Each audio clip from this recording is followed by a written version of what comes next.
A black teen in honor roll stood handcuffed outside his suburban school, accused of stealing his own backpack. Teachers watched. No one spoke. His name was erased from the morning assembly before the facts were even checked. But when security footage surfaced, what it revealed shattered more than just silence. What were they hiding? And why him? Before we deep dive into this interesting story, subscribe to our channel, and tell us where are you watching from. Share in the comments below. Zayden Carter sat in the second row, third seat from the left, a spot he chose deliberately, not too far up to draw attention, not too far back to be ignored. He came to class early, always, not for participation points, but because the silence before the lecture felt honest. It was the only time the room didn't judge him. At 19, he had learned the power of shrinking himself in spaces that weren't built for him. Professor Halverston's classroom was one such space. Marble floors, towering windows, and framed portraits of long-dead scholars. All white men loomed over the students like silent gatekeepers. The class was labeled Advanced Concepts in Applied Calculus, but it might as well have been called You Don't Belong Here, with the way Zayden was treated. Out of 27 students, only 3 weren't white.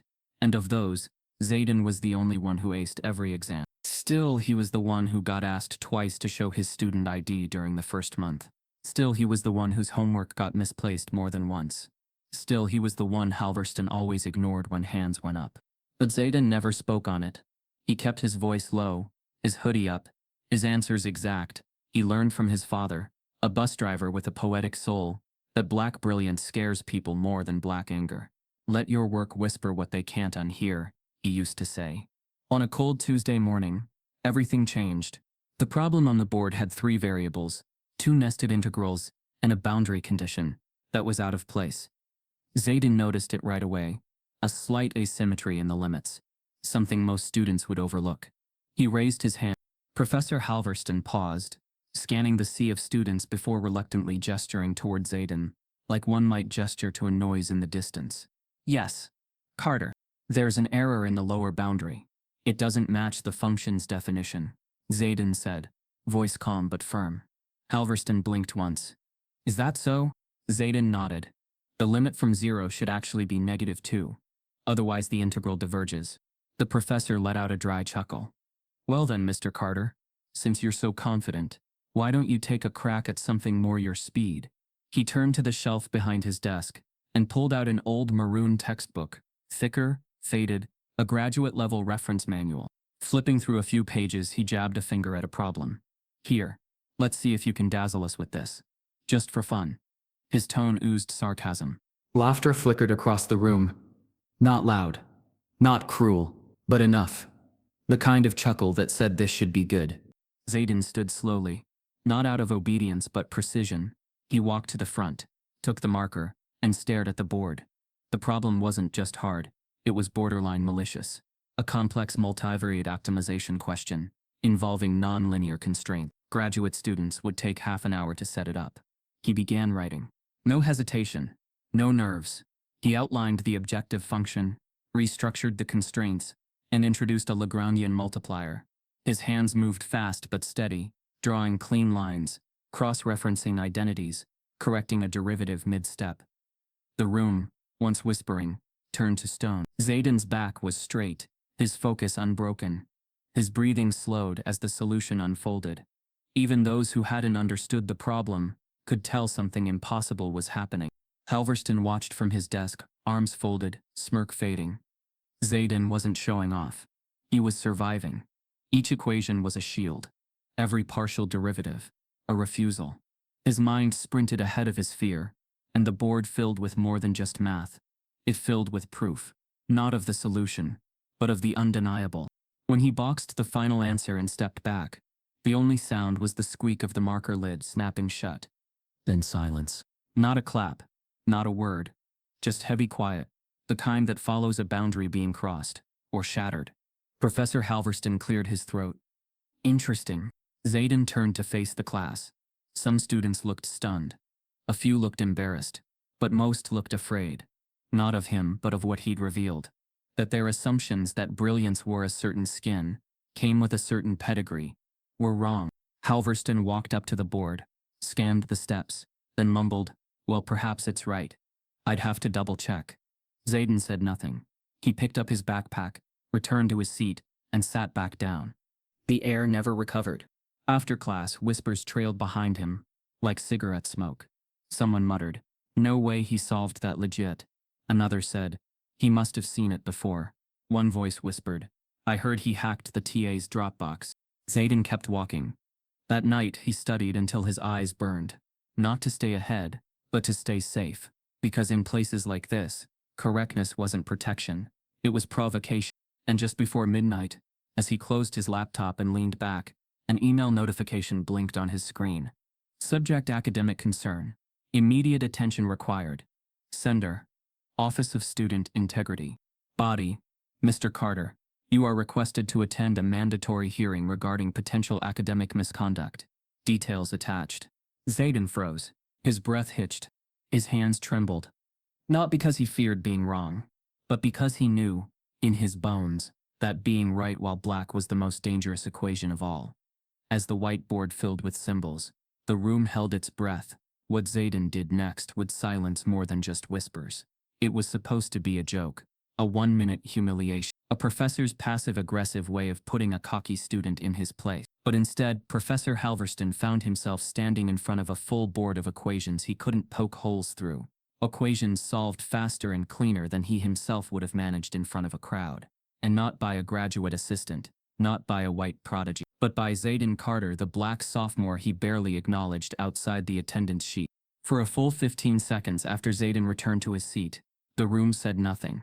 Even the students who had giggled earlier sat stiff, not sure if they were supposed to be impressed, angry, or embarrassed.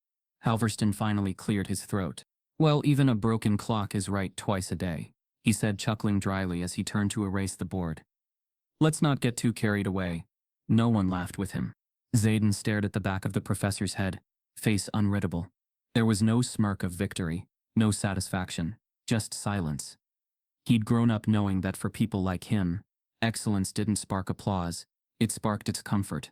Class dismissed 5 minutes early. No one lingered. The hallway buzzed with muffled chatter. "Yo, did he really do that off the top? I think he had the problem memorized." "Nah, I heard that textbook isn't even assigned to this class." By the time Zayden reached the library steps, he knew the narrative had already shifted, not toward celebration, but toward suspicion. It wasn't that he was smart, it was that he must have cheated. That's how they explained it away. His accuracy wasn't brilliance, it was deceit. That evening, Zayden sat in the quiet corner of the library's 3rd floor, headphones in, books spread, but his eyes didn't move across the pages. They were locked on a single phrase that kept echoing in his head. Even a broken clock is right twice a day. He shouldn't have felt surprised, but it hurt anyway. Growing up, he'd always been told to work twice as hard to get half as far. He did, always. Yet even when his mind leapt into spaces most couldn't follow, the narrative never changed. He was lucky, or cheating, or arrogant, or all three. He packed up and walked back to his dorm in silence. The campus air had a heavy kind of stillness. He passed by groups of students laughing, sharing pizza on the quad, phones out, selfies up. None of them looked like him. None of them paused to acknowledge him. When he reached his room, something was waiting for him. An email. Subject: faculty forwarded message. Math for. From Department Chair, Dr. Alma Winsley. Body: Zayden, I'd like to speak with you privately this week regarding your recent classroom demonstration. Some concerns have been brought to my attention. Please schedule time on my calendar. Zayden's hands tightened on his mouse. Concerns? About what? Being right. He reread the message 3 times. Nothing specific. No accusation. But the tone, the neutral clipped professionalism, carried a weight he recognized. It was the same tone they used when his middle school teacher expressed worry that his reading level was suspiciously high. The same tone the SAT proctor used when they randomly selected him for verification after a perfect math score. He knew what was coming. The next morning, before he could respond to the email, something else landed in his inbox. This time, anonymously. Subject: FYI. Watch your back. Nobody. Just an attachment. A screenshot. Zayden clicked it open. It was a forwarded message thread. He scrolled upward and found the sender. Professor Halverston. The recipients, Dr. Winsley, and 2 senior faculty members. The content? Student Carter. Unusual display today. Student may have had prior access to the graduate problem set. Flagging for potential review. Suggest academic integrity inquiry. Prefer this is handled quietly. Zayden sat frozen. The screenshot showed everything. The professor hadn't just humiliated him. He'd preemptively set him up.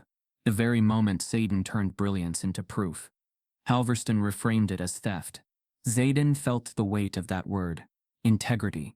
It wasn't just about the math problem. It was about his name, his future, his right to be seen as deserving. He stood, pacing his room. It wasn't enough that he solved the problem. He had to prove he hadn't stolen the knowledge. This is what no one talks about. The emotional tax of being exceptional while black and white spaces.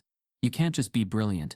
You have to constantly prove your brilliance wasn't borrowed, wasn't accidental, wasn't too convenient to be real.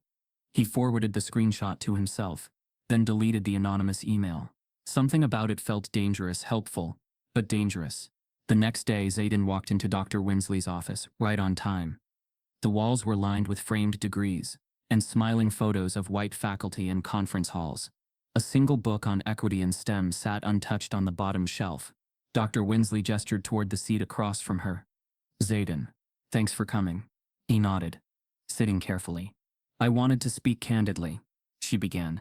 There's been some murmurs about the way yesterday's class unfolded. Murmurs from who? Zayden asked, even though he already knew. I can't disclose the source, but the concern is that the problem you solved, well, it wasn't part of our syllabus. It's advanced. Beyond this course, there's curiosity about how you managed to solve it so quickly. Zayden met her gaze. So I'm being investigated for being good at math? She held up a hand. No one's accusing you. We're just ensuring academic standards are upheld. Zayden pulled out a folded piece of paper. The scan of his notebook, filled with similar problems he'd solved for practice. Unassigned, untaught, self-driven. I've been doing problems like that since last summer, he said, voice steady, because I care more about math than your syllabus. Dr. Winsley glanced at it but didn't take the page. Well, she said slowly, the committee will still need to review this matter formally. You'll receive an official notice soon. Zayden stood up. Noted. He walked out before she could say anything else. That night, he called his mother. Told her everything. She didn't gasp or cry. She listened. Then she said, Baby, some people see a black boy doing magic and think it has to be a trick. Just make sure they can't unsee it. He smiled softly. Her strength steadied him. Still, by the time he opened his laptop again, he noticed something strange. His online portal account had a new notification. Academic flag. Review pending. Status hold. His scholarship now had a question mark next to it. His student file was being audited. His tutoring job on campus had been paused. And within hours, the story twisted even further. A class group chat lit up. Someone posted, Y'all hear Zayden had the grad book open before class. LOL. Makes sense now. Someone else added, Halverston warned us about plagiarism last semester. This checks out. Zayden didn't reply. He closed the app. But the next morning, another email arrived. This one was forwarded to the department head, not from Halverston, but from a faculty member Zayden had never even spoken to. And attached to it was something he didn't expect at all. A copy of his old tutoring materials, somehow twisted to look like evidence. Zayden's moment of triumph was short-lived. When a mysterious email was forwarded to the department head, Zayden barely slept the night the new email came in. It wasn't just another inquiry. It was an official notice, formal, sterile, unmistakably damning. You are hereby required to appear before the Academic Integrity Board to respond to allegations of academic misconduct. Attendance is mandatory. No emotion. No context.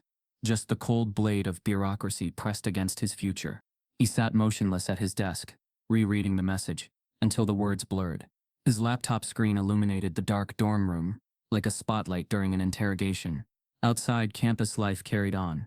Midnight laughter, footsteps down the hallway, distant music from the upper floors. But inside Zayden's room, there was only silence. Heavy. Accusatory. The student who solved a graduate-level math problem in front of a full classroom was now a suspect.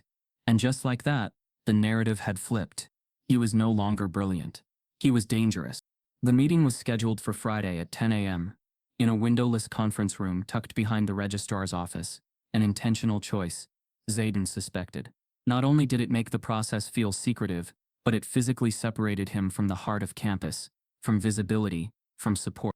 He wore a collared shirt, pressed jeans, and the only decent pair of shoes he owned. As he walked across campus, every glance felt heavier. He couldn't tell if people were actually looking at him differently, or if the shame was just sitting on his skin like fog. By the time he reached the building, his palms were sweating. 3 faculty members sat behind a long table. Dr. Alma Winsley, a legal counsel rep, and another professor he barely recognized. No introductions, no welcome. Only, "Mr. Carter, please have a seat." He complied, heart pounding like a second clock in the room. "We are here to discuss a concern raised regarding your performance in Professor Halverston's Math 401 class, specifically your solution to a problem not assigned in the curriculum, and the possibility of unauthorized access to graduate-level materials." Zayden tried to steady his voice. "The problem wasn't accessed. I solved it based on independent study. I've kept personal notes, and we've seen the notes," the legal counsel interrupted. "And while they are extensive, they do not conclusively explain how you arrived at the correct solution so quickly. The concern is not about ability. It's about possibility." Zayden stared at him. "You mean it's not that I couldn't be smart enough, it's that you don't think I should be?" Dr. Winsley interjected. "Mr. Carter, this isn't about race. It's about academic protocol." But the words rang hollow. Because protocol didn't investigate every student who did well. Protocol didn't erase scholarships or pause campus jobs over one in-class demonstration. Protocol didn't treat self-study like contraband. Zayden's hands curled under the table. "Am I being accused of cheating?" A pause. "Then, you are under review for a potential violation." Which meant yes. The rest of the meeting played out like a quiet trial. They asked about his tutoring files. Ones they claimed were too advanced for underclassmen. About the anonymous email suggesting he had seen the problem ahead of time. About how he accessed certain textbooks. Zayden answered everything. Calmly, cleanly, but it didn't matter. Their minds had already been made up. When the meeting ended, they informed him that his case would remain under investigation for no more than 3 weeks. During that time, his scholarship funds would be held, and his academic standing would remain in limbo. He was strongly encouraged not to attend Math 401 until the review concluded. Walking out, he didn't feel human. He felt like a number, and worse. No one was fighting for him. Not his advisor, Dr. Reinhardt, a tenured white man who once praised Zayden's inspiring work ethic, who now refused to return his calls. Not his TA, Marcus, a grad student who used to ask Zayden for help with his own coursework, who now avoided eye contact in the cafeteria. Not even his classmates, who had witnessed the board work unfold live. He was alone. That night, Zayden sat in his room, staring at the ceiling. He hadn't told his mother. Not yet. He couldn't bring himself to worry her. Not after how proud she'd been when he got that full scholarship. Not after the tearful call she made when he first stepped onto campus. Her voice still echoed in his ears. "You're the dream we worked for, baby." No. He couldn't crush that dream. Not yet. He opened his laptop and began gathering everything. Every notebook scan. Every practice worksheet. Every textbook citation. Every time-stamped document that could show a timeline of his learning. He wasn't just trying to prove he was smart. He was trying to prove he existed. That his brilliance wasn't some borrowed flair but a fire he built himself. He stayed up until 3:45 a.m. His eyes burned. His head throbbed. But he had something. A file. A defense. A story. He closed the lid and collapsed into bed. An hour later, someone knocked softly at his door. 3 taps. Then silence. Zayden jolted upright. His dorm was quiet, everyone asleep. He walked slowly to the door, unsure whether to answer. When he opened it, no one was there. But something was on the floor. A folded piece of paper. He picked it up and unfolded it carefully. One sentence was scrawled across it in clean handwriting. "You're not the first. Look into Project Ascend. They buried others before you." No name. No contact. Just a whisper from the dark. Zayden stood frozen in the doorway, heart racing. Project Ascend? The phrase meant nothing to him. But the way it was written, deliberate, urgent, meant it had to be real. He stepped back inside, locked the door, and scanned the note again. The implication was clear. This wasn't just about him. He was part of something larger. Something older. And whatever Project Ascend was, someone didn't want it uncovered. But then a graduate student anonymously slid a note into Zayden's dorm door. Its contents would change everything. Zayden didn't sleep that night. The note sat on his desk under a weighted glass paperweight, like a relic pulled from rubble, too fragile to discard and too dangerous to display. He read it over and over again, until the words etched into his thoughts. You're not the first. Look into Project Ascend. They buried others before you. The handwriting was unfamiliar, neat but fast, like it had been written in a rush. No signature, no markings, but the message? Specific, intentional. Someone knew what was happening to him, and they knew it had happened before. Project Ascend. The phrase haunted him. He began with the obvious, Google. But search after search turned up nothing relevant. A few educational think tanks, one nonprofit in Oregon, a STEM mentorship program, but nothing tied to his university. Nothing dark, nothing buried. He switched tactics, logged into the campus archives database, something most students didn't even know existed. His student credentials gave him partial access, enough to look through course catalogs, old departmental records, newsletters from the 90s and early 2000s. He filtered by keywords: Ascend, math program, early expulsion, honor code violations. That's when he saw it. A buried memo from 1998, under the Office of Academic Excellence, labeled Ascend Initiative, internal draft. No logo, no summary, just a single-page PDF with redacted lines and 3 visible words. Pilot terminated. Data archived. Replacements identified. Zayden's blood ran cold. He copied the document ID and clicked through the linked names on the staff list at the time. One stood out. Dr. Glennon Halverston, assistant professor, listed as faculty liaison. That was 27 years ago.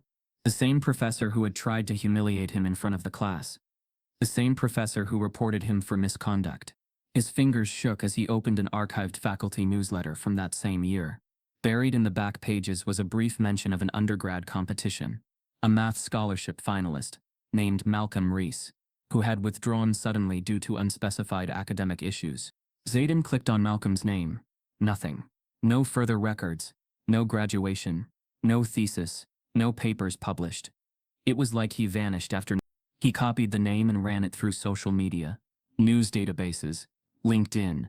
It took nearly an hour, but finally, a hit. Malcolm Reese, 43, rental car manager, Lansing, Michigan. Zayden stared at the screen. Lansing was just under 2 hours away. The next morning, he skipped class, not that he was expected anyway, and rented a zip car under the radar. He didn't tell anyone where he was going. Not his friends, not his mother.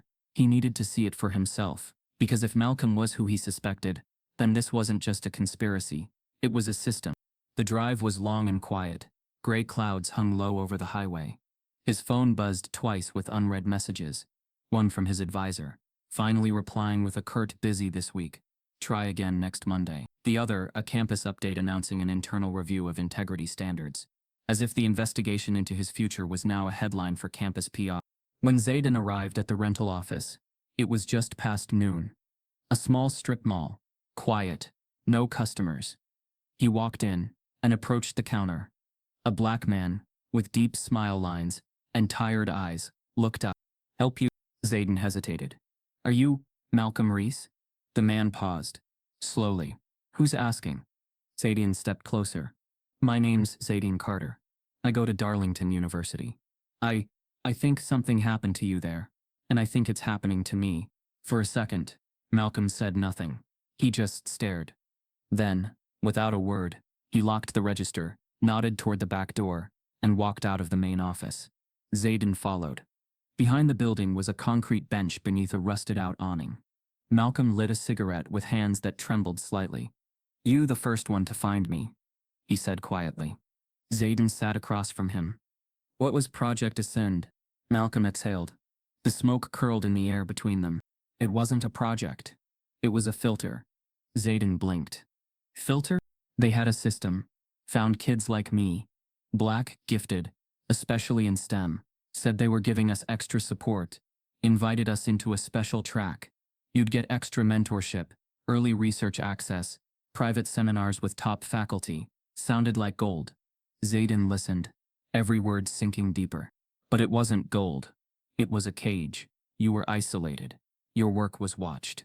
And the second you did anything they couldn't explain, anything that made the white students uncomfortable, they'd hit you with a violation. Plagiarism, unauthorized materials, some nonsense. By the time you realized, your record was flagged, your funding was gone, and you couldn't transfer out without the mark. Zayden swallowed hard. And you? I made it to senior year, was on track for a PhD, then I proved a theorem one of the profs was still publishing on. Beat him to it. Publicly. Next week, I was accused of cheating.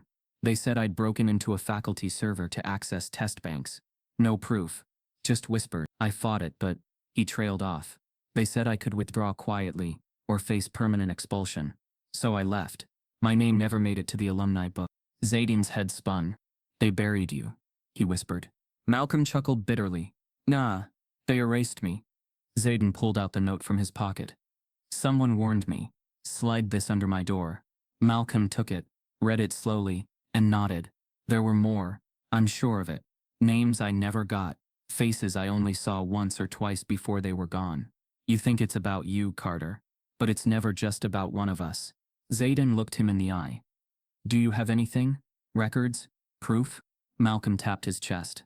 I kept one thing, thought maybe someday someone'd care enough to ask. He stood, motioned for Zayden to follow, and led him into the office's back storage room. Buried behind boxes of windshield fluid and old tires was a beat-up file cabinet. He pulled out a thin leather-bound notebook, cracked edges, yellowing pages, wrote down everything they taught me. Everything they stole. Zayden opened it carefully. Math lined the pages. Not scribbles, entire pages of original work. But what stunned him wasn't just the content. It looked like his own notebook.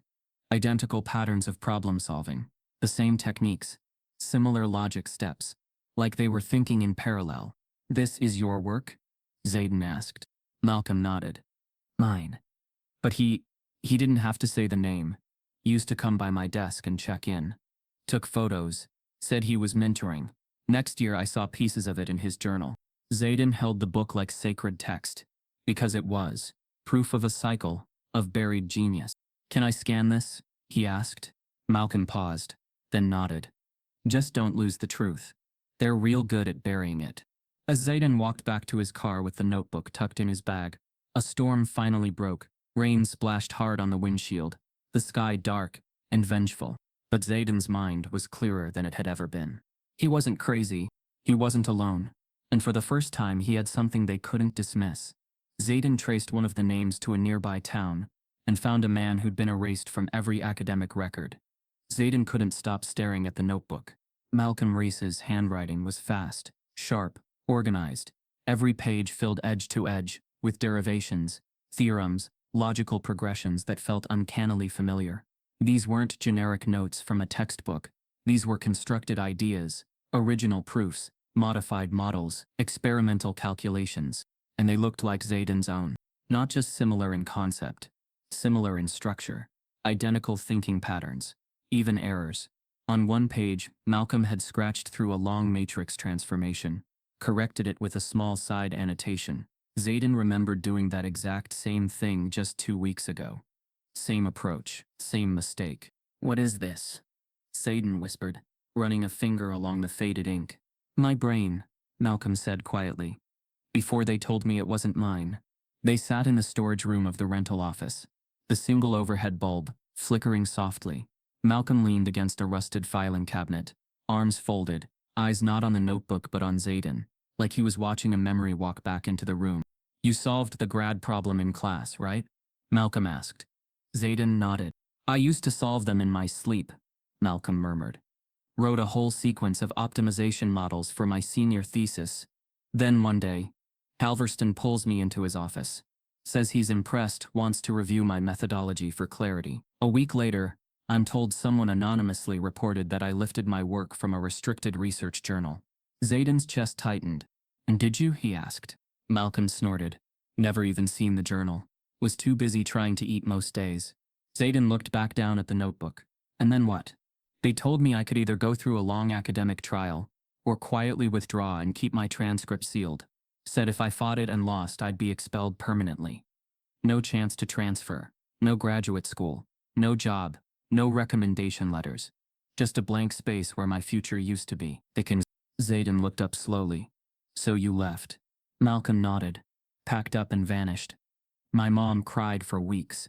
I told her I just needed time, never told her the truth. Still hasn't forgiven me. Zayden swallowed, guilt building in his throat. You ever try to go back? Clear your name? Malcolm gave a tired smile. You think the system that erased me would suddenly decide to remember me? Once you're gone, they treat you like you never were. Zayden leaned back, the weight of what he was hearing crashing over him. It wasn't just what happened to Malcolm. It was the cold precision with which it was done. A system fine-tuned to erase the outliers, who didn't look like what genius was supposed to look like. You were me, Zayden said quietly. Malcolm tilted his head. And you're who I was supposed to become. The silence between them deepened. Then Zayden asked, Did you tell anyone? At the time, Malcolm laughed bitterly. You think anyone believed a black kid from the East Side, over a tenured white professor with awards and grant money? I told one mentor. He told me to take the loss gracefully. Said maybe I should have just kept a lower profile. Zayden's jaw clenched. They want us invisible until they need a quota to fill. Malcolm raised an eyebrow. You're sharper than I was at your age. Zayden took out his phone. Opened the scanner app. I need to copy this. Every page. It might be the only thing that keeps me above water. Malcolm nodded. Take it. I don't use it anymore. Zayden froze. You're giving it to me? Malcolm nodded again. Because they already erased me. But if you're still fighting, then maybe this can make noise. Zayden scanned each page meticulously, documenting over 100 entries. Some were raw mathematical brilliance. Others were journal-style notes about seminars, conversations with professors, things that now read like quiet cries for help. On one page, a sentence was underlined 3 times. If I disappear, tell them I was here. Zayden's hand trembled as he saved the file. Why do you think they do it? He asked Malcolm. Why target us? Malcolm didn't hesitate, because brilliance from the wrong face threatens the illusion. It breaks the lie that genius only looks a certain way. And when we outperform the system that wasn't built for us, we force it to show its teeth. Zayden nodded slowly. So the moment I showed I belonged, they decided I didn't. Exactly. Malcolm stood and walked to the door. Look, I don't know how far you want to take this. But if you do, if you really dig, you'll find more. I wasn't the only one. There were others. Different years. Different programs. Same outcome. Zayden looked at him. You remember their names? I wrote some of them down, Malcolm said, walking to a drawer and pulling out a yellowing envelope.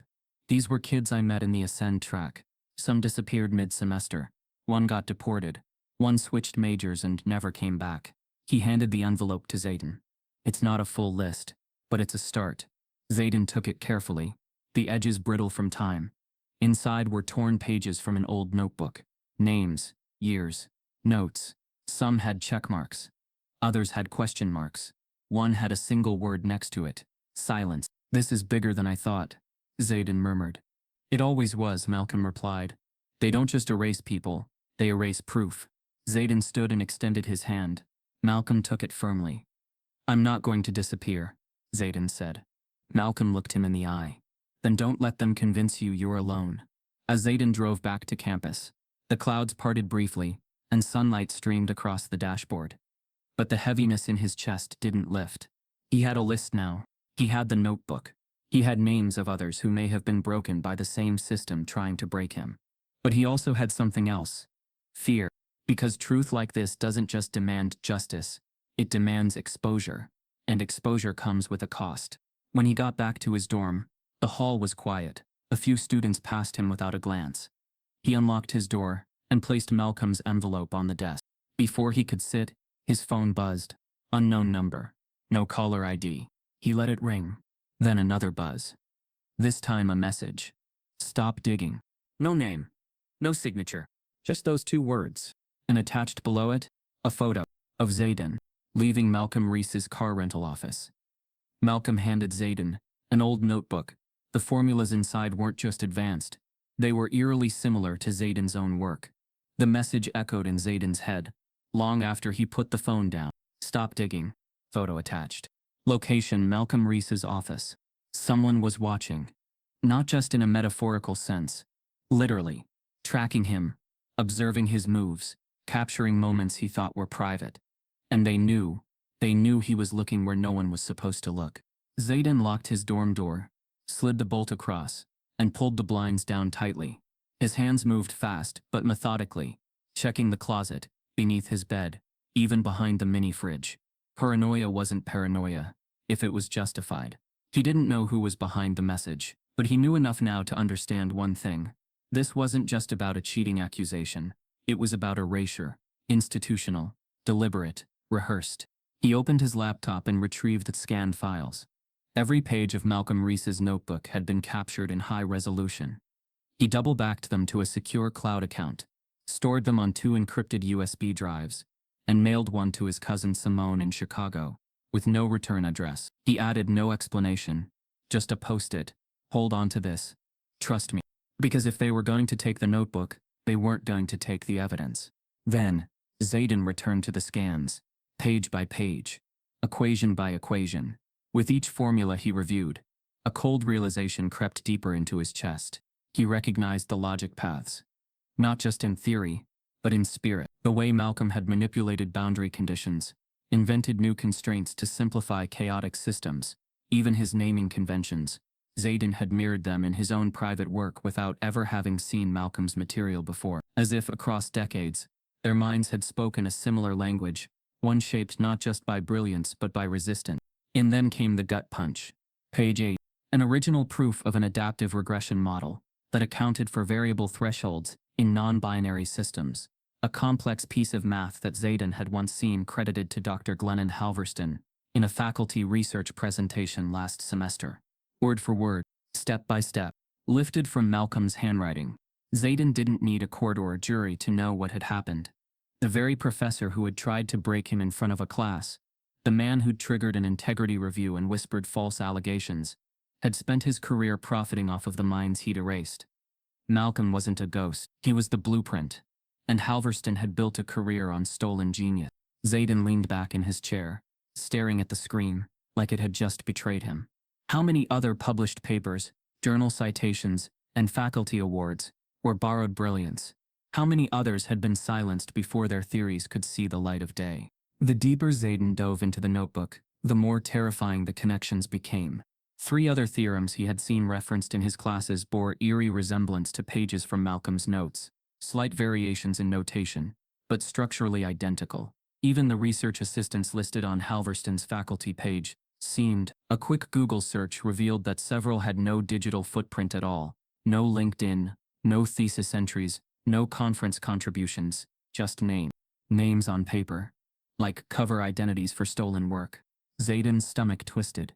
It wasn't just plagiarism, it was systematized theft, protected by tenure, white coats, and academic jargon. It was identity laundering, where the thoughts of brilliant black students were recycled, rebranded, and returned to the world under more palatable names. He remembered something Malcolm had said.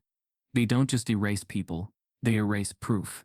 That night, Zayden couldn't focus on anything else. He tried to write, to study, to read for his classes, but the words on the page had lost meaning. What was the point of understanding a system that rewarded theft and punished truth? Around midnight, he turned on his desk lamp and opened his own notebooks. Page after page of his private work, problem sets he'd invented for himself, models he'd developed to challenge the limits of his coursework. He began comparing them, side by side, with Malcolm's, and what he discovered chilled him. It wasn't just influence, it was inheritance. There were at least 6 sequences of logic, sequences Zayden had developed independently, that matched structures Malcolm had written 2 decades earlier. Same derivations, same shortcuts, even the same mistakes in early iterations. It was uncanny, and it proved something even more profound than fraud. Brilliance wasn't rare in young black minds. It was buried. Zayden ran his fingers across the scanned pages, as if trying to touch the past.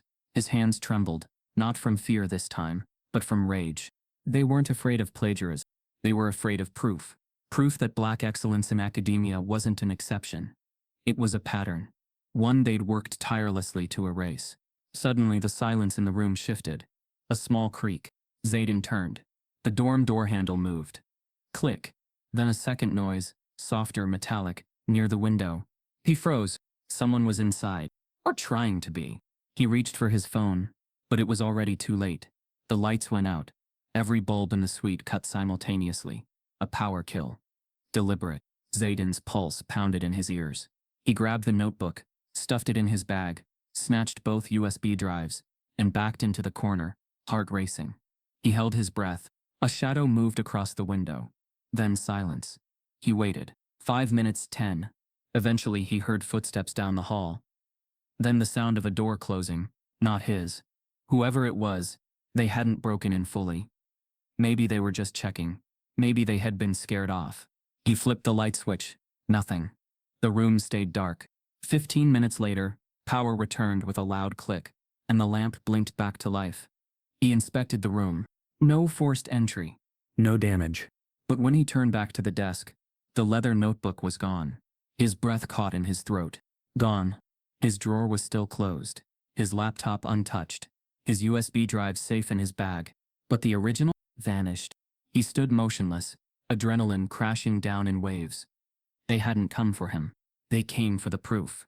Zayden stared at the empty desk. For a moment he felt helpless. Then he turned to his backpack, opened it, and pulled out the USB. The scans were still there. Every page. Every equation. They had taken the relic, but not the record. And if they were watching him now, then it meant one thing. He was finally a threat. That night, Zayden's dorm was broken into, and the notebook was gone.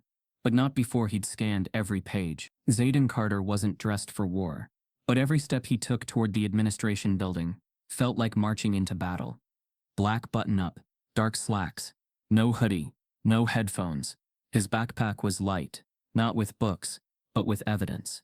Printed documents, cross-referenced citations, scanned notebook pages, annotated comparisons between Malcolm Rees's lost theorems and Professor Halverston's published work, all bound neatly into a single manila folder, labeled Intellectual Misconduct and Academic Suppression, a pattern. He had tried to keep it clinical, emotionless. Just the facts, but nothing about this was clean. By 9 a.m., room B214, usually reserved for faculty planning and procedural meetings, was filled wall to wall. Word had gotten around fast. Students who never cared about departmental politics were sitting cross-legged on the floor. Teaching assistants hovered near the back, whispering under their breath. 3 faculty members from the Board of Academic Integrity took their assigned seats at the long table. The Dean of Sciences, Dr. Miles Rutherfield, a man known more for keeping donors happy than students safe, sat in the middle, flanked by 2 associate deans. Professor Halverston walked in late, as usual, carrying nothing but his reputation and a smug, dismissive smile. Zayden stood at the front. No podium, no slides, just a stack of paper, and a steady voice. My name is Zayden Carter. I am a sophomore in the Applied Mathematics program. I've been accused of academic misconduct, stripped of access to my classes, and isolated without due process. What I'm about to show you isn't just a defense of myself. It's a pattern of academic exploitation that spans decades. A ripple passed through the room. He began by placing a copy of the email chain from Professor Halverston, the one suggesting Zayden had accessed graduate problems, onto the central table. This was sent before I ever received a formal inquiry. It created a narrative of suspicion, without evidence, designed to discredit me before any review occurred. He placed another sheet down, a side-by-side comparison of Halverston's published regression model, and the original version handwritten by Malcolm Rees in 19. This was credited to Professor Halverston in 2015. But the work originated in a notebook belonging to Malcolm Rees, a former student who withdrew under accusations almost identical to mine. His records are gone from the university database, but his handwriting still exists. He clicked a small remote and played a short audio clip. Eva Morgan, a former grad assistant, secretly recorded during her time under Halverston. You gotta know when to let a kid shine and when to remind them they're lucky to be here. Especially the ones who get too confident. They're the real threat. The room fell quiet.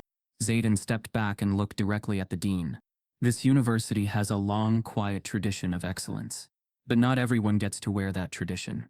Some of us are told we're lucky to even be in the room.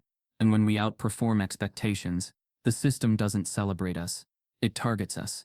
He paused, letting the silence do its work. There are names you don't remember, but I do. Students who vanished mid-semester. Research that disappeared. Careers that never started. What I'm facing now isn't new. It's inherent. At the end of the table, Halverston shifted in his seat, visibly irritated. He stood, chuckling without humor. "May I respond?" he asked, not waiting for permission. He walked forward slowly, folding his arms. "I've been in academia for over 30 years. I've mentored hundreds of students, of all backgrounds, and I take personal offense to this circus. What we are witnessing isn't whistleblowing. It's a young man unraveling under pressure, and rather than accept the consequences of his actions, he's lashing out with conspiracy theories, hearsay, and forged documents." Gasps rippled across the room. Zayden's jaw locked. Halverston turned to face the room. "This is what happens when we lower academic standards in the name of diversity. We invite mediocrity disguised as talent. Then, when it fails, we're expected to applaud the collapse as activism." Someone from the back shouted, "That's enough." But Halverston wasn't done. He turned to the board and added, "I've worked with troubled students before. I believe Mr. Carter is mentally unwell. He sees persecution where there is none. He believes his ordinary academic performance is revolutionary. He's created an enemy out of a system that simply demands standards." Zayden didn't flinch, but he saw the ripple it caused, the way a few professors lowered their eyes, the way the dean hesitated. It was a classic play. Discredit the speaker, not the speech. He stepped forward again, voice sharper now. "You don't get to dismiss facts by diagnosing dissent." Halverston sneered. "You think you're the first to walk in here waving papers and crying racism?" "No," Zayden said. "I know I'm not. That's the whole point." A murmur of agreement buzzed through the room. The dean looked visibly uncomfortable. He tapped his pen against the table. "Well, we will need to review the documents submitted and ensure." Zayden interrupted. "You've had years to review this. You just didn't know it was still happening." The tension was thick enough to split. And then, just as the dean reached for the motion to close the meeting, the door opened. Every head turned. A woman in her late 20s stepped into the room, holding a laptop. Sharp blazer. No visible emotion. She walked directly to the board and spoke without introducing herself. "I have proof." The room froze. Zayden blinked. She connected her laptop to the projector with the familiarity of someone who had done this before. "I'm Eva Morgan. I was Professor Halverston's graduate assistant from 2016 to 2019. I resigned after seeing consistent academic misconduct and suppression of student research. I've spent the last year compiling evidence, recordings, email archives, draft versions of stolen work." She clicked a folder. Dozens of files opened on the screen. "I was afraid to come forward. But after seeing Mr. Carter's treatment, I realized silence is complicity." She turned to the board. "There are over 50 documents here. Drafts of student work that were later published under Professor Halverston's name, some with metadata proving student authorship, including one paper from a student named Jamal Dorsey, who was expelled in 2012 and now works at a gas station outside Atlanta." Gasps. Murmurs. A few professors stood, staring at the files as they scrolled. Halverston's face drained of color. Eva pulled up a timeline. "Here is the path of a stolen proof, originally submitted by a student, then revised by Halverston, then published under his name. Dates, file hashes, submission logs, all traceable." The dean stared at the screen in silence. Zayden looked down at his own hands. This was it. This was the crack in the wall. The whispers were becoming war. Just as the vote was about to dismiss Zayden's claims, someone entered the room with proof that couldn't be denied. Eva Morgan's voice rang clear across the room as the files opened on screen. Her calm, steady tone sliced through the stale air of room B2114 like a precision scalpel. "I didn't come here to accuse. I came to reveal," she said. Zayden watched in stunned silence as she moved from file to file, each one building like a slow crescendo of undeniable truth. And then she clicked on a file labeled simply, "Office." A wave of static buzzed for a second. Then a voice. Halverston's voice. "You gotta watch them. The ones who walk in here thinking they're geniuses. It's always the same type. Loud, confident, usually from some program that patted them on the back too much." Another voice laughter, then Halverston again. "That's why I drop something in class. They'll never solve. Let 'em trip." Reminds everyone who's actually in charge. Gasps filled the room. No one moved. Zayden's heart pounded, not from fear anymore, but fury. The laugh in the recording, it wasn't just smug. It was familiar. He remembered it. The day he'd been mocked for solving a problem he wasn't supposed to understand. Eva clicked another file. I had one last year. Kid actually cracked a proof I hadn't touched since grad school. Smart. Real smart. But cocky. So I flagged him. Said he was probably using unauthorized sources. He transferred out the next semester. Clean exit. No noise.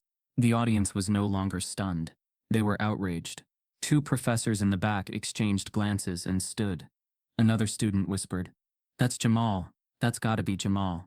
Zayden closed his eyes. This was bigger than proof now. This was exposure. Eva turned back to the room. These aren't isolated. There are 9 more clips like this. I recorded everything after I realized what was happening, because I didn't want to become part of it. She looked directly at the dean. You can't say you didn't know anymore. Halverston stood slowly, face pale, fists clenched. This is a violation of privacy, he said, his voice shaking. You had no right to record private faculty conversations. Dr. Rutherfield, the dean, shifted uncomfortably. The context. Eva cut him off. The context is that students are being set up and erased, and you've known it. You've all known it. You didn't need proof. You just needed silence. Zayden stepped forward, voice steady. This isn't about one professor. It's about who the system protects and who it punishes for being extraordinary. Halverston snapped. You think you're extraordinary? You're a sophomore who solved a trick question. Zayden didn't blink. And you're a professor whose entire career is built on tricks. More murmurs.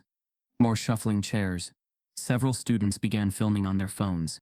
The dean rubbed his temples. We need to pause and move into executive session. I think this executive session? Eva interrupted, incredulous. So you can bury it like you buried Malcolm Reese? Like you buried Jamal Dorsey? Like you tried to bury Zayden? Zayden could feel the tide turning. But power rarely surrendered without a fight. And that fight came swiftly. Less than 24 hours after the meeting, Zayden received an email from the university. Subject, notice of immediate suspension, pending further investigation. No hearing, no conversation, just a notification. Effective immediately, Zayden was suspended for creating a disruptive environment, citing a vague violation of the student code related to conduct unbecoming in an academic setting. His email access was revoked. Campus ID frozen. He couldn't even swipe into the dining hall. He stood outside his locked dorm building in the early evening, backpack slung over one shoulder, phone shaking in his hand. They were punishing him. Not Halverston. Him. A message buzzed in from Eva. One line. They sealed the report. Invoking Clause 9b. Faculty Privacy Protections. I'm so sorry. Clause 9b. A buried university legal rule, used to protect tenured faculty from public scrutiny during ongoing investigations. Any information, no matter how damning, was immediately sealed under administrative confidentiality until the review board concluded. It could take months, years, or be forgotten altogether. Eva's message continued. They're closing ranks. I tried to talk to Dr. Linton. She said it's too political now. Said they want it to die quietly. Zayden stood frozen in the chill. It wasn't just academic injustice anymore. It was institutional survival. They had seen the evidence, heard the recordings, witnessed the manipulation, but the university wasn't interested in justice. It was interested in containment. Zayden walked to a bench near the campus fountain, the same place he'd studied for finals his freshman year, the same place he once called his mother and told her he felt like he finally belonged. Now he was locked out, silent, disposable. His phone buzzed again. Eva, you need to go public. He stared at the message, jaw tight. Then another buzz, this time from an unknown number. Attached was a single line. If you talk, we'll ruin you. Followed by a file. Zayden opened it. Photos. Screenshots of his past. Old tweets, cropped out of context. A photo of him at a party sophomore year, laughing with a girl. An email chain about a failed tutoring appointment, framed to look like misconduct. They were building a case against him. Zayden knew what this was. The academic version of character assassination. They couldn't deny the math, but they could destroy the messenger. He took a breath, sat still, and in that stillness, something shifted. They thought fear would stop him. But fear, he realized, was the very formula they relied on. What they didn't expect was that he had already solved it. But before Halverston could be suspended, the university quietly sealed the report under a legal clause, and Zayden received a suspension notice. Zayden didn't pack like a student. He packed like someone being exiled. 3 shirts, 2 pairs of jeans, a jacket, and a laptop. Everything else stayed behind. His books, his posters, the lamp his mother bought him. Before freshman year, his campus ID no longer worked, and when he tried to swipe into the student center for one last meal, the scanner flashed red. Access denied. He left without looking back. The train ride from Darlington to Detroit was 7 hours of steel and silence. He sat in a window seat, hood up, headphones in, but no music played. The world outside blurred into gray streaks, and his thoughts spun in equations, in unfinished proofs, in faces that now felt like ghosts. He didn't text anyone. Not even Eva. And when he finally walked through the rusted gate into his mother's yard, the porch light flicked on before he could knock. She opened the door and looked at him, not with pity, but with that fierce quiet knowing only mothers have. "They sent you home," she said softly. Zayden nodded. "Yeah." She stepped aside, let him in, and locked the door behind them. No questions. Not yet. Just a warm plate of food, an extra blanket, and a silence that wasn't empty. It was patient. That night, Zayden lay on the pull-out couch, staring at the ceiling of his childhood living room. He had been taught that education would free him, but now it felt like the thing that tried to bury him. Still, he couldn't stop thinking, couldn't stop calculating. 2 days later, he asked his mother if he could use the garage. It was cold, cluttered, and dust-covered, but it had walls, and space, and enough room for a folding table, his laptop, and an old whiteboard he pulled from the basement. He cleaned it up himself, wiped down grease stains, cleared cobwebs, pushed the broken lawnmower to the corner. By the end of the week, he had a war room. No course codes, no faculty guidelines, no citation, just theory. He didn't try to rewrite the stolen theorems. He tried to outgrow them. What began as a quiet rebellion turned into a full obsession.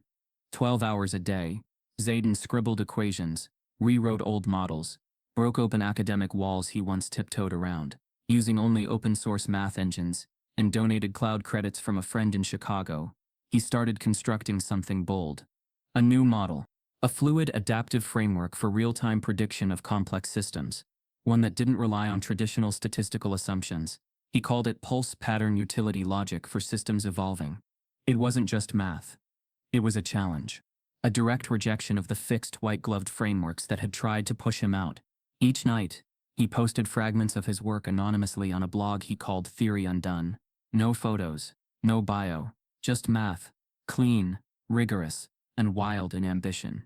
His writing was sharp, the tone unfiltered, his proofs daring in their reach. The blog drew no attention for weeks, but Zayden didn't care. He wasn't writing for applause. He was writing to remember that he existed. Back at Darlington, the university moved on. The protests fizzled. Eva texted updates, but they became shorter each time.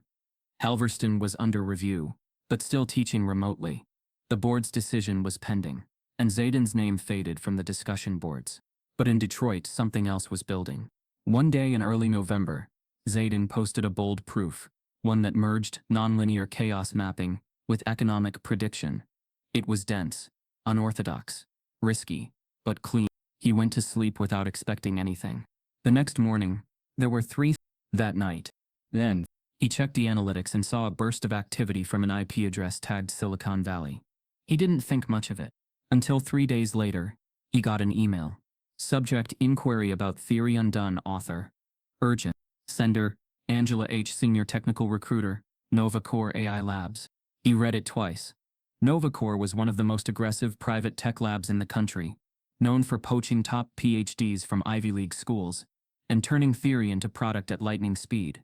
Funded by the controversial billionaire Emory Vail, the lab was feared in academia for ignoring credentials and chasing pure results. Zayden read the email. "We've been following your blog. Your last post on dynamic pattern compression is years ahead of anything we've seen. Mr. Vail is interested in speaking with you directly. Are you available for a private video call?" He sat back, stunned. Mr. Vail is interested in speaking with you directly. They didn't know his name. They didn't know his story. They only knew the math. And for the first time, that was enough. He hesitated. What if this was a setup? What if this was someone from the university, trying to bait him? But deep down, he knew. The work had spoken louder than the noise. He created a new email, one not tied to his name, and responded with a simple message. Available tomorrow. Let me know the time. That night, he couldn't sleep. Not from fear, but from something scarier, hope. His mother knocked on the garage door with a cup of tea. You look like you've seen something. Zayden looked at her, eyes red from staring at code. Maybe I've finally been seen. She smiled gently. Told you they couldn't dim your light. They just tried to block the view. Zayden stared at the whiteboard, now filled with diagrams, loops, symbols, arrows that connected not just variables but ideas. Evolution, friction, injustice, redemption. This wasn't just math anymore. It was a manifesto. The next morning, he received a calendar invite. Emery Vale, 11 a.m. EST. Private Zoom link. No bio, no agenda, just a name. Zayden clicked accept, but before he could prepare, another email came in. This one wasn't from Vale's lab. It was from a professor at Darlington. Subject, urgent. I believe you're in danger. Do not trust Vale. A tech recruiter stumbled upon his anonymous blog post and forwarded it to a billionaire founder. Zayden sat in the garage-turned lab, knees bouncing as the Zoom call connected. The black square blinked to life, revealing a crisp video feed of a sunlit office with glass walls and towering shelves of books. In the center of it all, in a charcoal gray blazer and open collar shirt, sat Emery Vale. Mr. Undone, Vale said, flashing a half smile. Been a long time since a piece of math gave me chills. Zayden didn't respond right away. He was still weighing the warning from the professor's anonymous email. Do you not trust Vale? I appreciate that, Zayden said carefully. Vale leaned forward. I won't waste your time. Your pulse model is unlike anything we've seen. It doesn't just predict systems. It adapts to them. That kind of logic has implications far beyond what's currently possible in AI. Zayden kept his face unreadable. I'm still refining the framework. You don't need refinement. You need resources. Vale's tone sharpened. I'm offering you a private research position at NovaCore Labs. No degree required. No bureaucracy. Just you, your math, and a team who'll help you scale it. Full funding. Private housing. 6-figure salary. Immediate start. Zayden's heart skipped. It was everything the university had refused him. Respect, agency, belief. But something in Vale's enthusiasm felt too easy, too immediate. What's the catch? Zayden asked. Vale smiled wider. No catch, just freedom. And one condition, you can't post your work publicly anymore. We need confidentiality. Zayden paused. That was it. The hook. The same silence in new packaging. He nodded slowly. Can I think about it? Take 48 hours, Vale said, but I wouldn't wait longer. Genius gets attention fast, especially the kind people want to own. The call ended. Zayden leaned back and stared at the ceiling, adrenaline still burning in his veins. He couldn't ignore the opportunity, but he couldn't ignore the warning either. He went back to the email. The sender had masked their identity, but the phrasing, I believe you're in danger, wasn't casual. It was deliberate. Urgent. That night, Zayden received another message, this time from a tech reporter at Wired IQ, a digital media outlet that specialized in innovation and tech whistleblowing. Subject confirming story, you're the suspended Darlington student behind Pulse. Attached were screenshots of his blog, cropped images from his class presentation, and a grainy photo of him leaving the university. Someone had connected the dots. He didn't reply, but it was too late. By morning, his story had gone viral. Black math genius, suspended after exposing academic theft, builds predictive model in garage. Darlington University rocked by allegations of erasing black excellence. From accused to acclaimed, the underground mathematician Silicon Valley wants to buy. His inbox flooded. Some messages were from fellow black students thanking him. Some were from strangers sharing their own stories of being silenced. Others were threats, anonymous accounts calling him a fraud, a liar, a race baiter. His mother showed him a segment on the local news, then national. He was everywhere. By midday, Zayden Carter was trending. The reporter from Wired IQ called him directly. Zayden almost declined, but then he answered. Do you want to tell your story, the reporter asked, or do you want them to keep telling it for you? He didn't hesitate. Yes. In the interview, he laid everything bare, the problem in class, the accusations, the stolen notebook, the professor who tried to erase him. He didn't name names in detail, but he didn't hold back, either. The response was electric. Other former students came forward anonymously. Former faculty messaged him in support privately, and Nova Core Labs made a formal announcement on their social channels. We are in talks with the brilliant mind behind Pulse. The future of predictive analytics is being shaped by voices that systems once tried to silence. Zayden's blog crossed 100,000 subscribers, but just as he began to breathe again, a letter arrived in the mail. An official envelope. Darlington University seal. He opened it slowly, hands already trembling. To Zayden Carter. Read proposal for reintegration and resolution. In recognition of the recent attention surrounding your suspension, and in the spirit of institutional collaboration, we would like to offer you full reinstatement into Darlington University, along with the restoration of your scholarship, credits, and access to all campus facilities. In addition, you will receive special consideration for an accelerated research mentorship track in mathematics. However, this agreement is contingent upon a formal non-disclosure clause. You will be required to cease all public commentary on any current or former faculty members, university proceedings, or internal matters related to your academic record. Zayden reread the letter. Everything he had lost offered back, but at the cost of his voice. His truth. He looked up at the whiteboard, at the pulse diagram scrawled across the top in green marker, and then down at the contract. His mother walked in just as he folded the paper. Good news? She asked. Zayden held up the letter. They want me back. She raised her eyebrows. With a catch, I assume. They want me quiet. She sat next to him, hands folded in her lap. You've got two paths now, Zay. Safety or truth? Can't walk both at the same time. He nodded. I think they believe I'll pick safety. And what do you believe? Zayden stared at the flames inside the space heater. I believe they've never actually seen what I'm capable of. Not yet. He stood, walked back into the garage, opened his laptop, and began typing. He wasn't going to be bought. He wasn't going to be silenced. He drafted a response, not to Darlington, but to the public. A new blog post. Title: Math Without Masters. Why I Won't Go Back. I was taught that knowledge was its own reward. That if you worked hard enough, long enough, you'd earn your place. But what happens when the place was never designed for you to begin with? I've been offered a chance to return. Not because they value my ideas, but because they fear my voice. So no, I'm not going back. Because the math I'm building wasn't born in their halls. It was born in a garage. It was born in silence. It was born when the system failed me, and I refused to fail with it. This isn't a rebellion. It's a redefinition. The post was live within minutes, and within hours, it broke the internet. The university, now under fire, offered Zayden a deal, but with a gag order. The offer sat on the kitchen table like a loaded weapon. Zayden had printed the letter from Darlington University, its official seal embossed in blue. The wording was clinical, but seductive. Reinstatement. A full scholarship reinstated retroactively. His record scrubbed clean. A fast-track research mentorship. Whatever that meant. On the surface, it was everything he'd once begged for. All they asked in return was silence. A legal gag order, tucked inside the back of the envelope like fine print on a dangerous contract. Zayden was to agree, never to speak or write publicly, about the investigation, about Halverston, about the audio files, the notebook, the suspension. It would be as if none of it had ever happened. He reread it under the weak kitchen light, his hands unmoving. His mother sat across from him, sipping coffee slowly.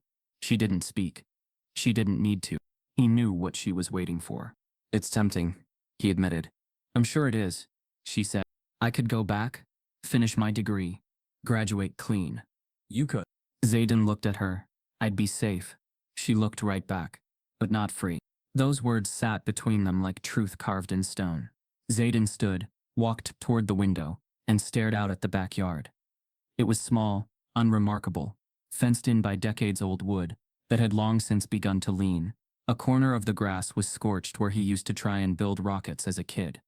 Another reminder of dreams that didn't always fly.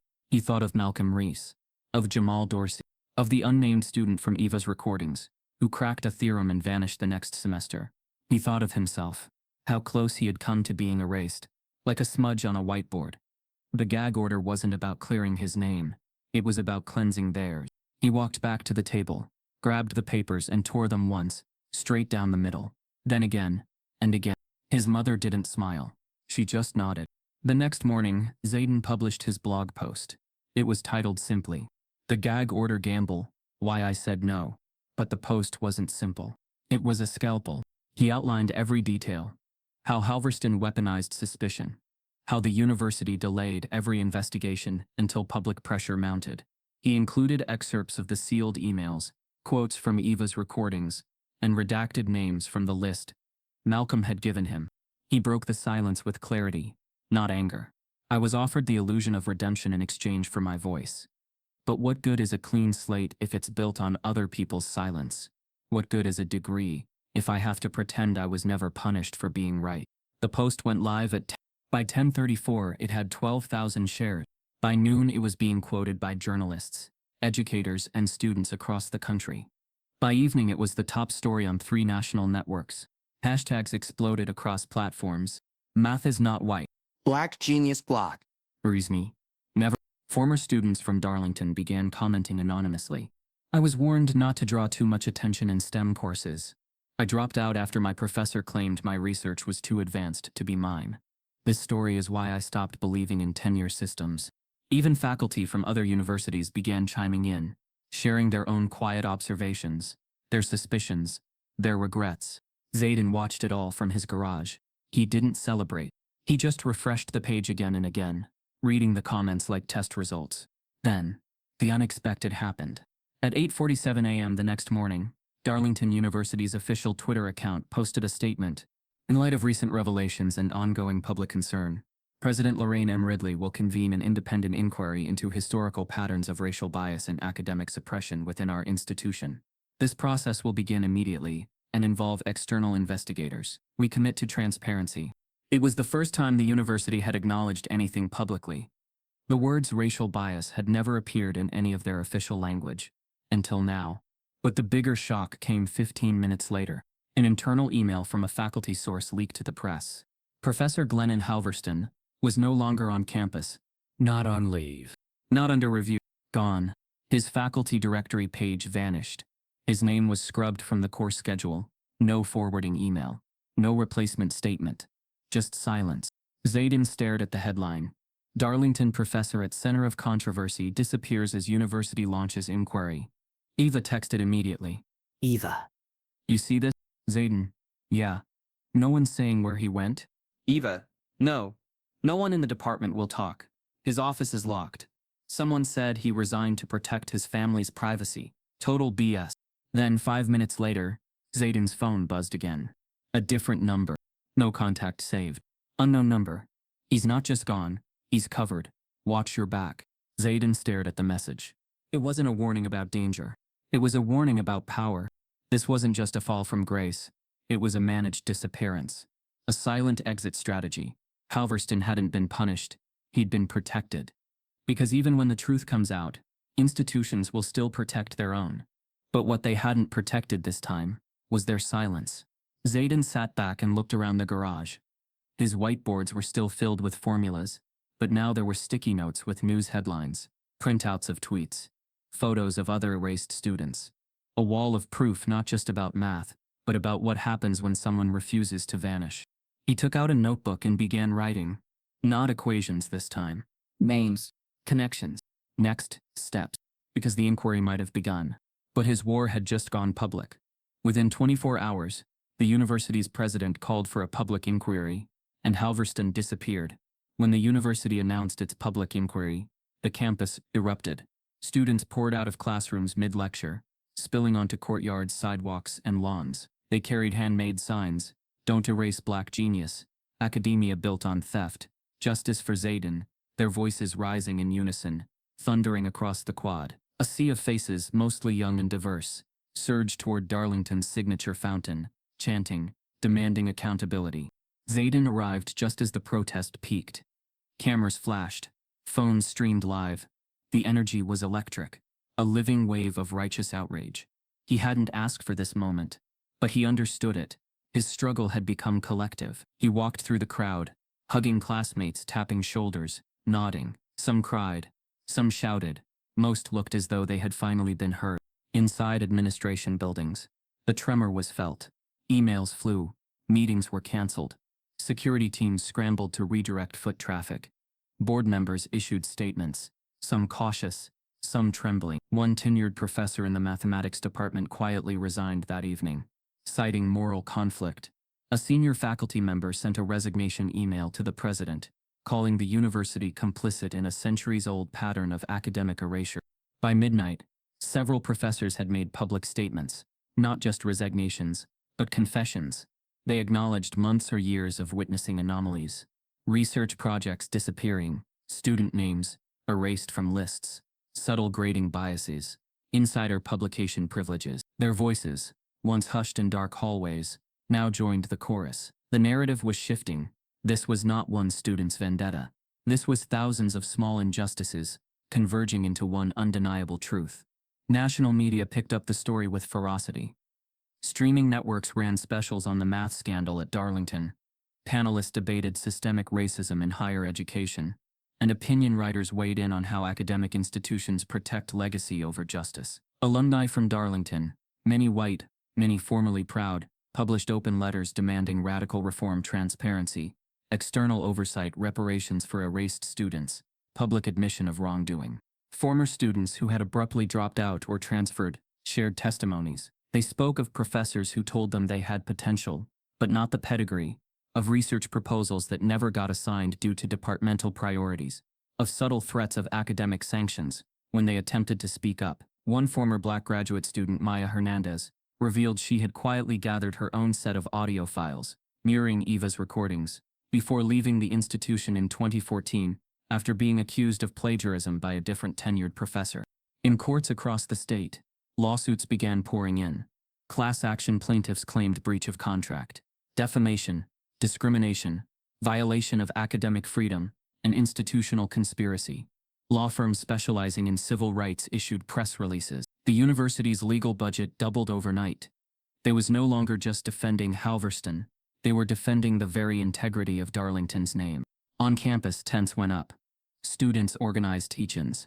Professors from other universities flew in to host panels. Graduate assistants refused to grade work pro bono in protest. The cafeteria served free meals to protesters. The library extended hours so sit-ins could continue. One of the loudest chants became, "Don't bury brilliance. We demand justice." Zayden climbed atop the fountain's stone edge, microphone in hand, face lit by floodlights and screen phones, shining in the dark. He looked out at a sea of faces, hopeful, angry, determined. His voice echoed, "You've seen them try to erase us. You've seen them threaten to silence us. But tonight we speak. We resist. We expose. They counted one against us. Let's show them unity is our strength." The crowd roared. Lanterns, cell phones, signs, a constellation of solidarity in the darkness. He paused, breathing loud. Camera wires trailed toward him. Media trenches formed. Then someone in the crowd shouted his name. A hush fell. He looked toward the sound and a person emerged, pushing through the mass. They held an envelope with the Darlington University seal, stamped in deep gold ink. It gleamed even in the floodlit night. Zayden's heart thumped, mind racing. An envelope sealed by the same institution that accused him, tried to bury him, offered him silence. He took a step forward, receiving it with two hands. The crowd stilled, phones zoomed in. He broke the seal. Inside was a single sheet of paper. The top line read, "You have 24 hours to recant or we'll publish a version of events you won't control." Below that, a signature, Office of Presidential Affairs. Shock rippled through the protest.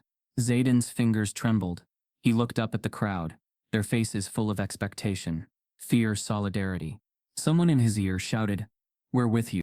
He swallowed hard. And before the next chant could rise, the words echoed louder than any megaphone. They wanted silence, so they threatened public destruction. And now, they'd made their move. As Zayden stood on the campus lawn during a protest, someone from the crowd handed him an envelope with a university seal. Zayden stepped off the fountain, envelope still clutched in his hand, the protest now a blur of murmurs and tension. He pushed through the crowd, past Eva, past faculty allies, past the chant circles and news cameras. His heart was pounding, not from fear this time, but from something colder, sharper. Inside the envelope was more than a threat. It was bait. Back in the garage, with the door locked behind him, and the night pressing against the windows, Zayden carefully removed the document from its sleeve. At first glance, it looked official. Weathered, typewritten, stamped. Title: Predictive Structures in Nonlinear Systems, a Model for Iterative Forecasting. Author Dr. Glennon Halverston. University thesis. But the deeper Zayden read, the more the words grew familiar. Not in theory, but in sequence. In phrasing, in logic. There was a specific section, pages 34 to 46, that mirrored something he had seen just weeks earlier in the cracked spine of a stolen notebook. Malcolm Reese's original work. Word for word in places.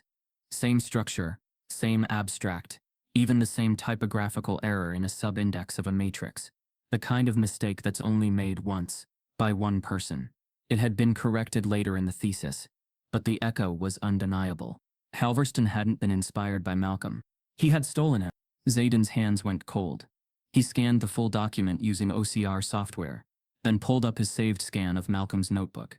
Side by side, the truth glared back at him like light through a magnifying glass. He called Malcolm. It rang 6 times before a sleepy voice answered. Zayden? I need to show you something. By sunrise, Zayden was back in Lansing, the printed pages in hand, a flash drive tucked in his coat. Malcolm opened the door slowly, confused at first, then alert as soon as he saw Zayden's face. They sat at the kitchen table, silence heavy between them. Zayden handed him the document. This is Halverston's doctoral thesis. Malcolm skimmed it, eyes scanning quickly, then suddenly stopped. He leaned in, flipped back, reread, then froze completely. Zayden waited. Malcolm looked up, eyes red. This is mine. I know. He flipped to page 37. This entire segment, I wrote this in '96. I showed it to him in confidence. I had it in my notebook, in my dorm. I remember every line. I matched it to your handwriting. Zayden said. He didn't even rewrite it. Just typed it. Cleaned the math. Added citations. That's all. Malcolm sat back in his chair. For a long moment, he didn't speak. Then finally, they didn't just erase me. They used me. And then they tried to erase the part of me that proved it. Zayden nodded. He pulled out his laptop and opened a fresh blog post. You want your name back, he asked. We give it to them. By noon, the post went live under the joint byline. Zayden Carter and Dr. Malcolm Reese. Title: The Academic Heist of the Century. A Theft Hidden in Plain Sight. The story laid everything bare. Halverston's 1997 thesis. Malcolm's original notebook scans. The time-stamped comparisons. The matching notations. The structure. The exact errors. Eva's recordings. The university's refusal to investigate. Zayden's own suspension. And now, the threat buried in a sealed envelope. It was more than just academic misconduct. It was generational theft. The post exploded. Within an hour it was trending globally. Major news outlets picked it up under their own headlines. A professor, a stolen future. A decades-old lie. How one man built a career off the mind he silenced. Darlington's shame, and America's academic reckoning. But it didn't stop there. Malcolm's story went viral. Photos of him from college were dug up. Friends posted tributes. Former classmates shared memories. How he tutored others without charge.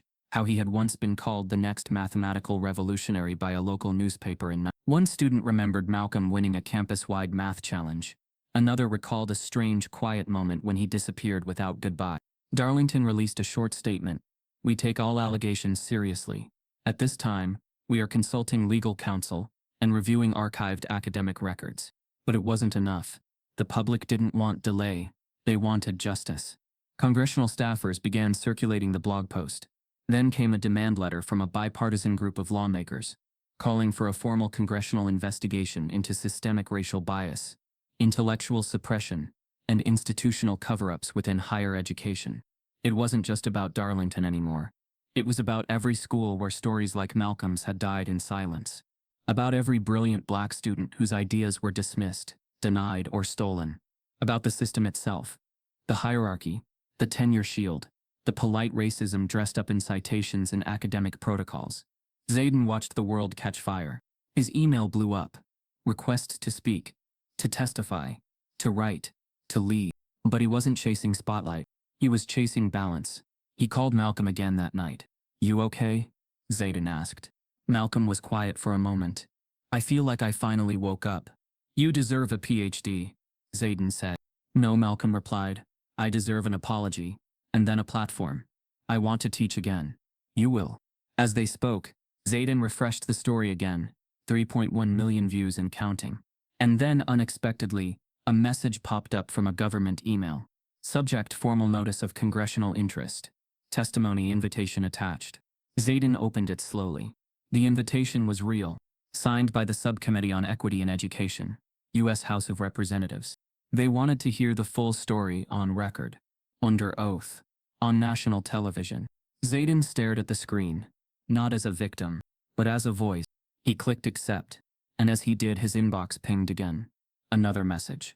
This one from Darlington's president herself. Subject: proposal for reconciliation meeting. Urgent. Congress called for a formal investigation into systemic racial bias in higher education. The congressional hearing room wasn't built for truth. It was built for control. Rows of polished wood. Gold-framed portraits. Stern faces carved into marble. Zayden Carter sat in the witness chair. Heart steady, fingers resting lightly on the microphone switch. In front of him sat 7 members of the U.S. House Subcommittee on Equity in Education, flanked by legal advisors and policy experts. Cameras lined the back walls. Reporters scribbled notes. The nation was watching. The chairwoman, Congresswoman Helena Parks of Illinois, leaned forward. Mr. Carter, she said gently, you may begin. Zayden cleared his throat, unfolded a single page of notes, not because he needed them, but because protocol demanded preparation. My name is Zayden Carter. I'm a 20-year-old math student from Detroit. I was suspended by Darlington University, not because I failed, but because I succeeded too well in a space that was never meant for me. He paused. No one moved. I was challenged to solve a problem not meant for undergraduates. A trap, if we're being honest. I solved it. Instead of praise, I got suspicion. My academic record was flagged. My dorm was searched. My reputation smeared. And when I traced the accusations back, I found something bigger. A stolen past. A man named Malcolm Reese. A pattern of erasure. He looked directly at the committee. They didn't just try to erase me. They erased everyone who came before me. They erased Malcolm so they could publish his work under someone else's name. They erased students through silence, through procedures, through fear, and they did it knowing no one would ask questions, because no one expects a black mind to be first. The silence that followed was thick. Congresswoman Parks nodded slowly. And what would justice look like to you, Mr. Carter? Zayden didn't hesitate. Justice would look like every erased student getting their name back, every stolen idea being restored, and every institution being held to account, not with apologies but with policy. He folded his notes and sat back. The room burst into applause. That was just day one. Over the next 2 weeks, testimonies poured in.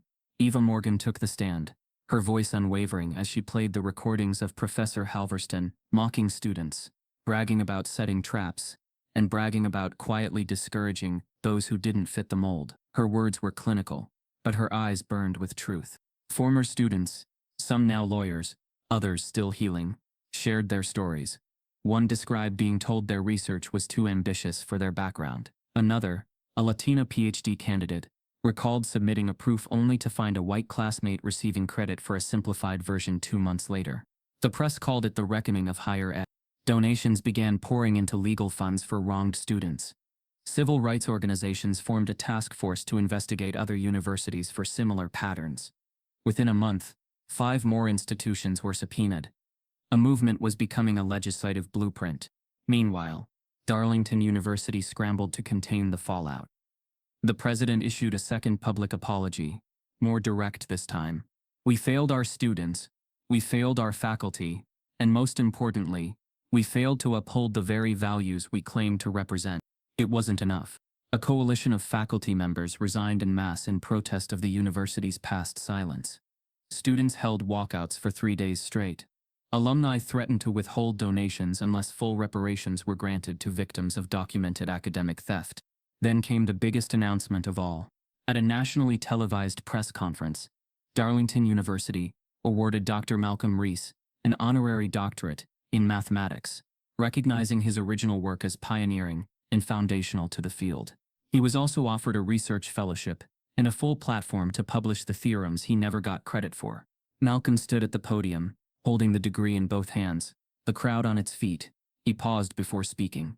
I accept this, not because it erases what was taken, but because it confirms what I always knew. I was never wrong. I was just silenced. It was the first time Zayden had seen him smile without bitterness. The next day, the university released a statement, announcing that Professor Glennon Halverston had been stripped of all academic titles, privileges, and publications. Journals began retracting papers under his name. 2 foundations pulled grant money. Accreditation boards launched their own inquiries. The man who once stood as a gatekeeper of genius had been exposed for what he was, a thief cloaked in tenure. But Zayden didn't celebrate. He kept working. He returned to the garage in Detroit, but this time, not to hide. His whiteboards were filled with equations, but also with ideas, system designs, policy proposals, ways to build institutions that didn't just tolerate black brilliance, but centered it. Then, one morning, a letter arrived. This time not from a university, but from the Institute for Equity in Research and Innovation, an independent think tank founded after the hearing's first week, backed by a coalition of philanthropists, educators, and technologists. It was being hailed as a new model for ethical research in the 21st. The letter read, "Mr. Carter, we believe your voice is not just the story of this movement. It is the blueprint for its future. We are offering you a founding research chair at our institute, where you will lead a division focused on rebuilding systems from the ground up. Your math started a conversation, now we'd like to help you finish it." Zayden stared at the letter, stunned. It wasn't about test scores.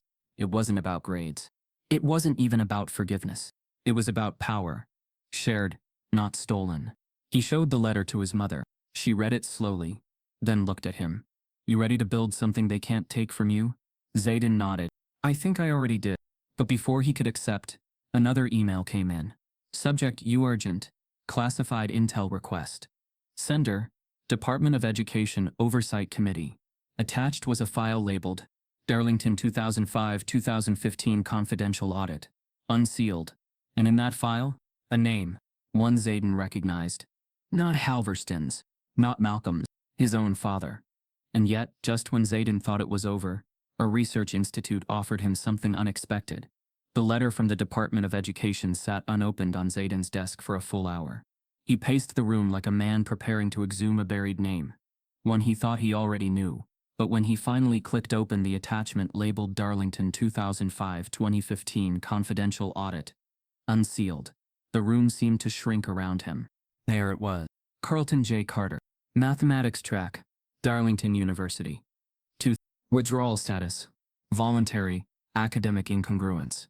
Internal note: candidate exhibited signs of cognitive overextension inconsistent with prior performance records. Research flagged for irregular originality. Zayden's breath caught. Carlton Carter. His father. The same man who used to sit at the dinner table with a ballpoint pen and a napkin, solving math problems just to stay sharp. The same man who worked double shifts as a bus driver, but still somehow quoted Pascal on weekends. The same man who never once mentioned Darlington. He picked up the phone and called him. His father answered on the third ring. "Zay, why didn't you tell me?" Zayden asked quietly. Silence. Then his father exhaled. "I was going to one day," when it didn't sound like an excuse. Zayden sat down, holding the phone tighter. "I found your file. You were there, in the math program. They flagged your work." His father let out a low, hollow laugh. "They said I was too inconsistent, that I must have copied from someone else, that my mind didn't match my resume. Why didn't you fight it?" "Because I had you on the way.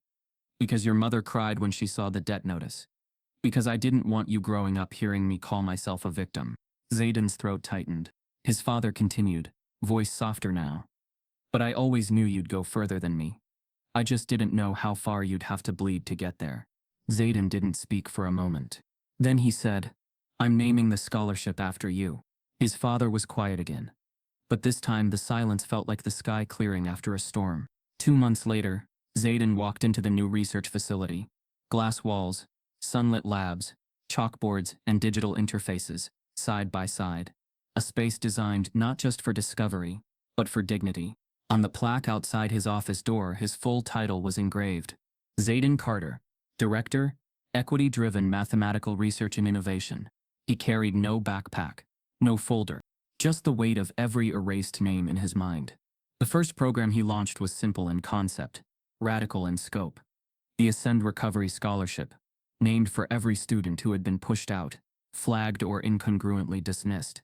Each recipient would receive funding, mentorship, and full research credit protections. He published a list, with Malcolm Reese at the top.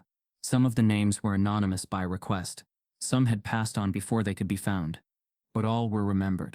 His first hires included Eva Morgan, now head of ethical data practices, and Maya Hernandez, who'd returned to academia after her own academic sabotage years earlier.